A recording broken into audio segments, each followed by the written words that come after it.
Random thoughts. In this video, I'm going to read a part of Sir Richard Burton's book, First Steps in East Africa, an exploration of Harar, where he describes the Somali people. And while doing that, he brings out a point that basically explains why people look different.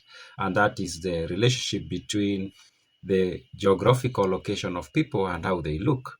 Of course, this is something that is often discussed, but sometimes it is lost in the we can say the politics of identity, where people feel that we are so different from one another, especially based on how we look, then we are related. While humans, for the most part, are basically related. 99.9% all humans are related. There's just that maybe 1% or even less than 1% that makes us look very different.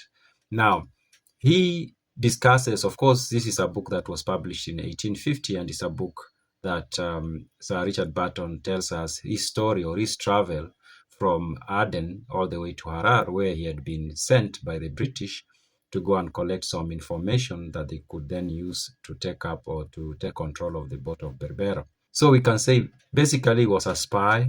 So we shouldn't take the things he writes about people so seriously because he was not an expert. He just happened to be a spy traveling, and while traveling, he gets into contact with different types of people.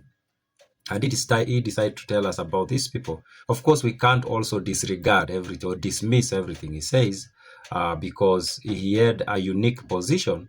Number one, he was one of the few Europeans to travel to, say, Zeila and then all the way to Harar in the 1850s. So that makes whatever he says very unique. But of course, we have to take everything he says with a pinch of salt so that we don't get lost into his own biases, which are so many actually in this book. When you read, you can see a lot of biases. And of course, he came from a culture. It's not personal biases, it's cultural biases. He came from the time when, of course, the Europeans viewed themselves as very superior to the rest of the humans, and then they will look at the other humans. When you read this book in particular, you come across this attitude of we are superior, and these people, we can even analyze them as when you are analyzing animals, basically. So there is that, and I know many people have been like, oh, this guy, we should not rely on whatever he say, we should not rely on his perspective, which is very true. But my point is, we should read these documents so that we understand the perspective of these people and we understand how things happened, so such that we ended up, especially I'm speaking here about Africa, we ended up being colonized and being ruled over. And if we are not going to read these documents, we might think that that era of being colonized is long gone, but no, not really. There are things that are happening today that we can so easily classify them as colonization, neo-colonization as it's called. So it is important for us to read these documents for that reason. Now I'm going to read the I'm going to read two parts of the book where he describes the people. And I need to say this before I even read those parts, that in the chapter on the origins of the Somali people, that's where I am at this point, there is a lot of, we can call racist talk. And some of the things he writes can't even be brought up in a decent conversation today.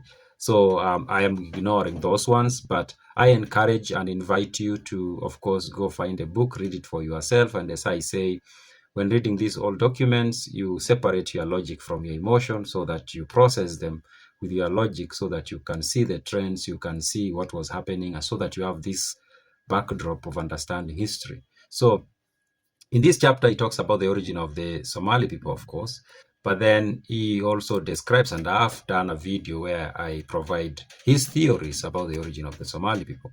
Now, he describes the Somali people in so detailed manner, the emotional state, their physical appearance.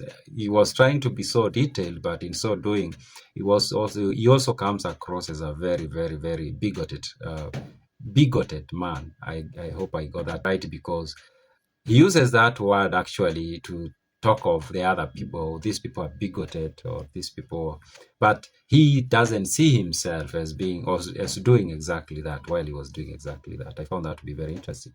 So he says, in personal appearance, the race is not unprepossessing, which means he basically saying they look good, they are attractive as a people. He says the cranial hair is hard and wiry, growing like that of half-caste West Indian, in stiff ringlets with sprouting tufts from the scalp and attaining a moderate length, which they rarely surpass hang down. A few elders, servants, and the wealthy who can afford the luxury of turban shave the head. More generally, each filament is duly picked out with the comb of a wooden scratcher like knitting needle, and the mass made to resemble a child's padding, an old bob's wig, a mop, a councillor's peruke, or an old-fashioned coachman's wig. There are 100 ways of dressing the head. So he's describing how the people do the hair. But I found the part I'm going to read now, even more interesting. It says the Badawin, true specimen of the greasy African race, which is it's not a good way to describe people. We can say this is insulting, actually. But he makes the point that they wear locks, dreadlocks, I'm guessing, dripping with rancid butter, and accuse their citizen brethren of being more like birds than men. So the Badawin, which I guess is a section of the Somali society, used to put on dreadlocks, and they will accuse the other people of being more like birds than men because they were maybe shaving or maybe having their styles in a different way. So I found that to be interesting. Now, here is where he talks about the different skin tone based on the region where people were residing. And this is also very interesting because it tells us at least because he happened to have traveled the land, and I guess by doing so, he noticed the different skin tone as he was moving from low altitude or hotter regions to colder regions. And he says the skin amongst the tribes inhabiting the hot regions is smooth, black, and glossy. As the altitude increases, it becomes lighter, and about Harar, it is generally of cave aulate color, which is very light. So he tells us about that change of skin tone as you go higher up. You move from the low altitude, the hotter regions, people are more dark skinned, and the more you move higher up, the lighter their skin becomes. That's just a tiny proof of how environment affects how humans look and how it makes us look different. So if it's the same people and they look like that, you can imagine over a long period of time, say 2,000-3,000 years, some people are in the tropics and others are in the tundra, as they call it, the North Pole. Those people are going to look very different over a period of time. Those are my random thoughts.